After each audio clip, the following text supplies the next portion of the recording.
God first and hard work. Welcome back to Original Greatness. And I am your host, Joseph Martin. The last time I posted a video, it was July 22nd, 2022.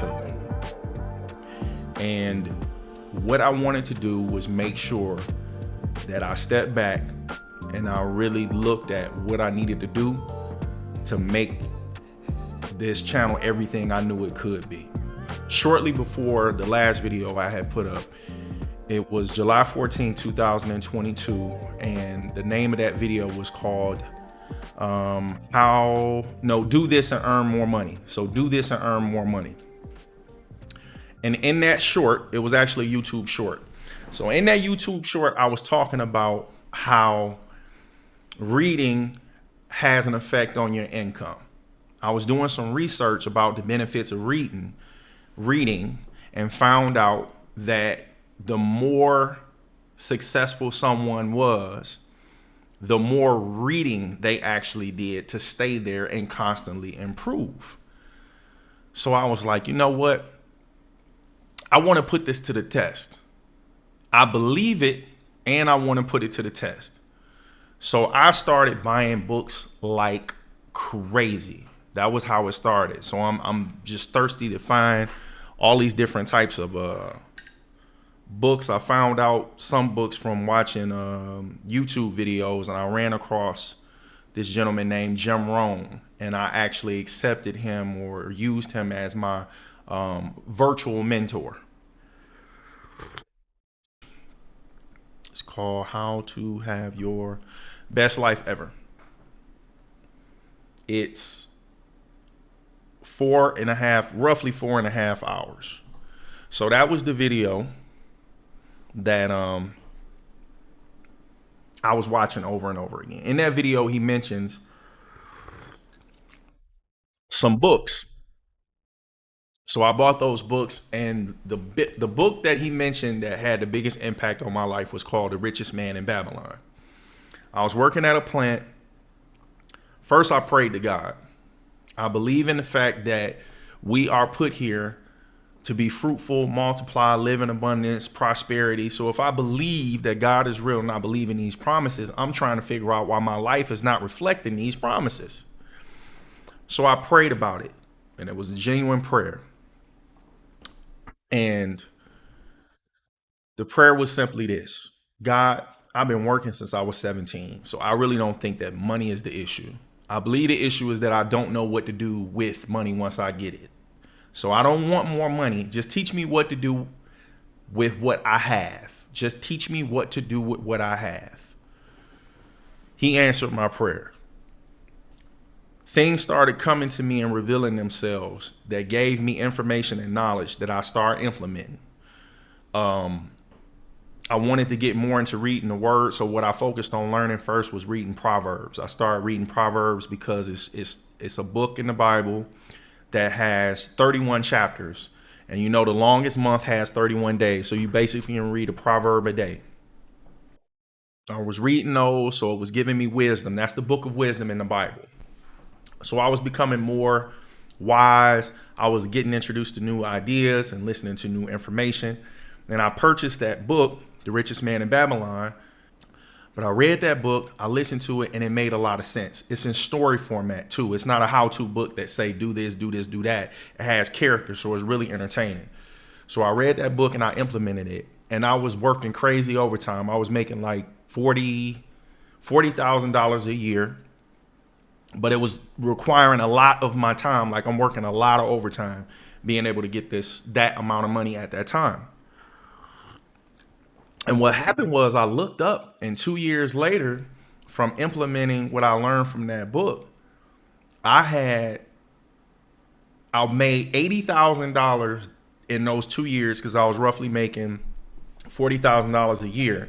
But the difference was, after those 2 years passed, I had a combined savings, investments, 401k, savings, investments, 401k, that basically totaled around $80,000. And I'm like, what happened? This is crazy. How, with the same job, just making different financial decisions, that I basically doubled my money. I didn't change my lifestyle. I really don't spend money a lot anyway. So that wasn't it. But I didn't have money to show for the time that was passing. But this time it was different.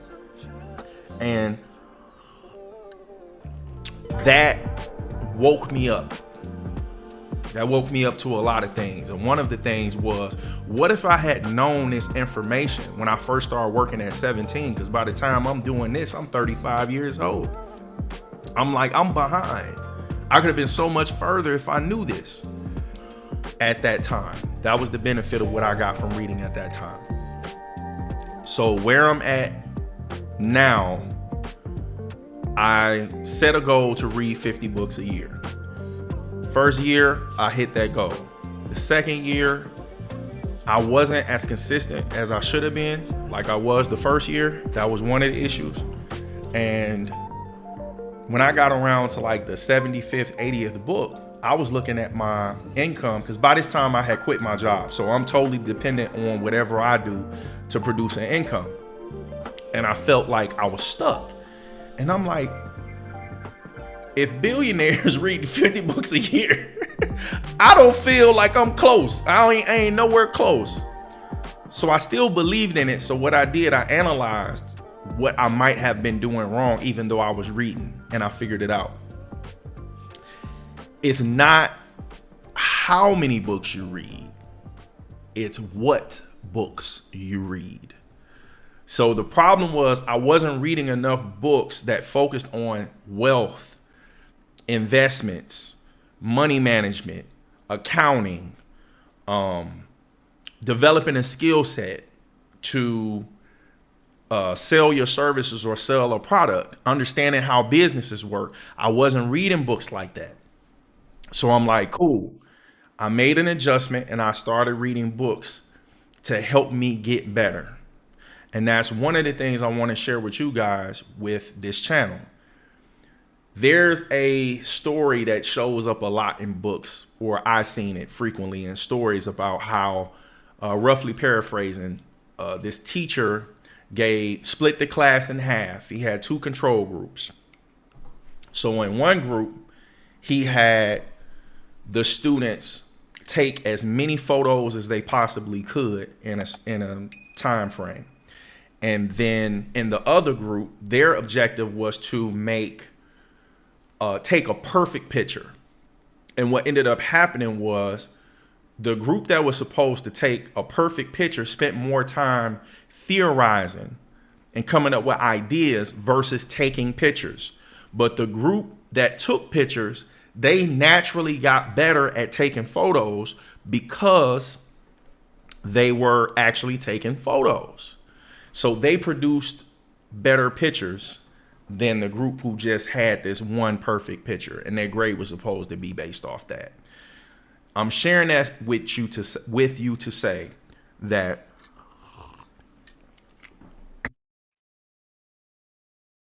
I could have saved a lot of time by having a mentor or somebody telling me, hey, you need to read these books, like specific books. So I would have been able to reap the benefits of reading the right book sooner if I had known that. And that's what I did with this YouTube channel. So this is the book that I read, this book right here, The YouTube Formula by Derral. And when I read that book, I really want to take this YouTube thing seriously. But I let life get in the way before. I really did.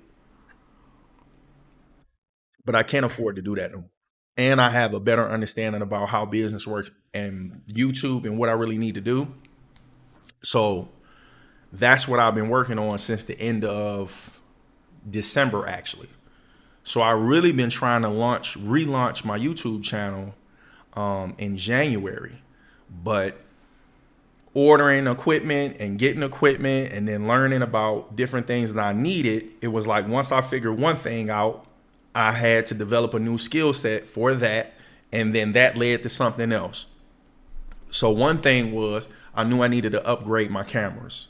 I was recording on my phone. So I invested in buying cameras. The first camera I bought wasn't the right camera. Found out a different camera I could use, and then it was a specific look I was looking for. So if you look at my background is blurry. Come to find out, it's not just the camera that produces that. It's the type of lens you have, and then you need to know what things mean on the lens, like the millimeters, the aperture, the ISO. So it was research I needed to do just to get the camera stuff right. Then I needed to research the software you use. I needed to research the audio, what type of mic to use, how to remove the noise from the background. I had to research lighting. Where do you position the lights? What colors, if you're gonna use lights with colors, what colors complement each other? So I learned about the color wheel. I learned about colors, not letters, colors that complement one another. So on my background, I have blue over here and I got purple over here. And then over there, I got, I want to say 2500K or 3500K warm light. And then on the opposite side over here where the plant is, the light that's over the plant, that's 500K. So that's more of like a hot daylight time light. And then the candles are the 3500K. But anyway, it took time. It took research. So people judge you or look at what you're doing based off your results. I'm not saying that's right or wrong. I'm saying that's how it works. So to the naked eye, it looked like, oh, he just gave up on YouTube. He ain't doing nothing. He just let his channel die. I was working out behind the scenes, reading, researching, finding out what I needed to do to make sure that when somebody came to my channel, that they can make a decision about the content and not be turned off about the quality of the audio, the quality of the video, the presentation. I could just focus on what I wanted to say and do the content. So I want to give you guys a brief walkthrough of what I can do. So you see, we got the main camera. We can zoom in, we can zoom out at the click of a button. We can do the subscribe at the click of a button. That was an animation that I had created. And I want to tell you something else about investing in yourself. If you won't invest in yourself, and investing in yourself don't mean just money. That means time. You can't expect somebody else to invest in you and you won't invest in yourself. And some stuff that's worth having, matter of fact, a lot of stuff that's worth having ain't gonna necessarily be free. And if you're not willing to put that money into it, it's probably because you don't believe in yourself, or you know you're not gonna do the work. And not doing the work either comes from laziness or a lack of confidence. And a lack of confidence comes from you don't know what to do. So when I first launched this YouTube channel, self-improvement and personal development was really popular around that time. And it seems like now that's died down. It seems like YouTube is more about people being opinionated. Like they're talking about current events and giving you their perspective on current events. People have gotten away from the space of personal development and self-improvement. And I'm actually glad, because it seemed like a lot of people was doing it as a fad. And what I want to do on this channel is I want to show you and teach you hands-on by example. I'm actually showing you stuff that I'm doing. So those books I have over there in the corner, I'm actually going to show you the books that I'm reading. I'm actually going to read on this channel. I'm going to show you step by step how I do things and why I do certain things.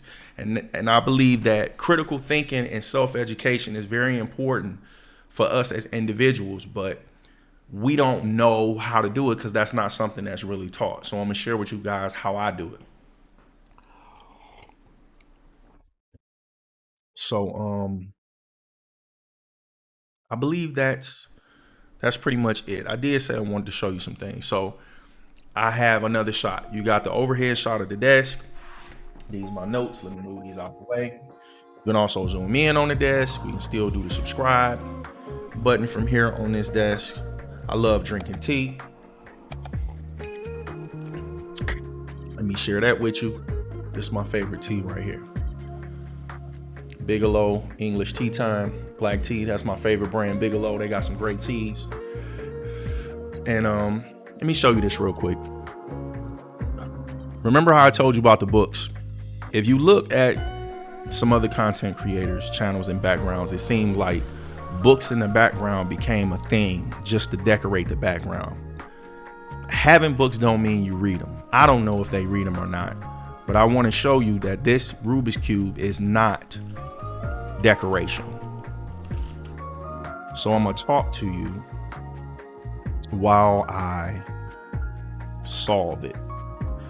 There is a movie that features an actor, Will Smith, where he gets introduced to the Rubik's Cube and he solves it. He actually solves it the first time he got introduced to the Rubik's Cube, and I felt like that was really interesting. I thought it was neat. So I actually purchased the Rubik's Cube and I tried to challenge myself to see if I could do it. And I'm happy to report that I wasn't. I was not able to solve the Rubik's Cube. But I did understand that it was not impossible. And because I believe that it was not impossible to solve a Rubik's Cube, I started searching for ways of how to solve it. And that led me down a path and a journey of getting introduced to a word I had never heard before. That's called an algorithm. And what an algorithm basically is, it's a step-by-step process of solving a problem that could be repeated to solve that problem over and over again every time you run into that problem. So it's a step, it's a specific step, it's a set steps of it's I got tongue twisted. I'm excited. It's a set number of steps to solving a problem. That's what an algorithm is. And what I just showed you is something that I applied to life. So if you see me with something, most of the time I don't have it for no decoration. It serves a purpose. So some people might have a Rubik's Cube on their desk just to look smart. That's not why I have it. The same reason I don't have those books just to look smart. I read those books. I put those books to work. So let me show you something else that's interesting about books, and then I'm gonna let you guys go. Let me give you the overhead shot again. So this is the book I read to get better at YouTube. I'm gonna put my video up in the corner. I'm gonna put a link up here for you to be able to see my previous video, so you can be the judge from the video now to the video then. This is a book I have in my library that I haven't read yet. So this one I haven't gotten around to, but I'm gonna read this one now that I'm putting out content again. And I'm gonna reread this one. And that's another good thing about reading books.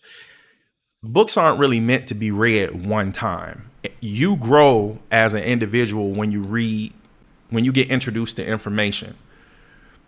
So you can see it a different way when you read it again. When you read it again, chances are you're going to get more out of it than you did the first time you read it, because you know more, and then you're actually doing things, you're implementing it, so you get more out of the book. And something else that's interesting, they pretty much got a book on everything. There was one book that I looked for that I couldn't find, and they made it a joke. So if you go online, matter of fact, I'm glad I didn't spit that out. If you go online, let me go to Google. wait a minute, because it used to be a joke. And now they actually have books that come up. All right. So let me just go to it. So how to read for dummies. So the issue, of course, you should know, is that in order for you to be able to read how to read for dummies, you have to be able to read. So it's an oxymoron. But it used to be funny. Now it's not funny because they actually come up with books now in a search that's close to it because they know they don't actually have a book on how to read for dummies, which is disappointing to me because it was funnier to actually see what I was talking. But I did find this. And this is the other beautiful thing about reading, man. You find some real gems. And Jim Rohn, the gentleman I told you about that I started following on YouTube as a virtual mentor, he talked about how leaving your library behind is a gift. And he mentioned this gentleman named Mortimer Adler, who wrote a book called How to Read a Book. And I love hardcovers. I love hardcovers more than paperbacks because they're more durable. And they just nicer to have, and they're a little bit more expensive. And I think the most I ever paid for a book was probably, I want to say like $600. So like this book is out of print in a hardcover version. You can get it in a paperback version, but you can't get it in a hardcover version. So I was able to find that book on eBay for about $100. But I know I said I was gonna let you guys go, but I got to rolling, camera got to going, I got to talking, I got to chop. But one more thing, I want to tell you guys something funny before I let you go. This is my second time saying I'm gonna let you go. Man, when I finally got this 4K working, and I got in front of this camera and I went like this, man, my teeth was yellow. My teeth was yellow. Man, it was so bad. I'm like, oh my gosh, this 4K, I want it to be clear, but man, it is showing everything. I went on YouTube and I did some research, and man, I'm gonna shoot a video about it to share with y'all what I actually use. But I've been whitening my teeth for like a week. But after the first time, I seen a night and day difference. So it's like 3 things that I do for dental hygiene. I think I bust that tea bag open. I got some of these herbs on my tongue. But if you can see, my teeth are really white. I wish I had a before version, but I don't. But I'm gonna share a lot of different things with you guys. I'm glad to be back. I appreciate you for tuning into this video. Share. And oh my gosh, these herbs. Share, like, and subscribe, and I'll be putting out content more frequently. I wish I could tell you when I'm gonna upload the next video, but let's get this back started. I appreciate you. You guys take care. And God bless.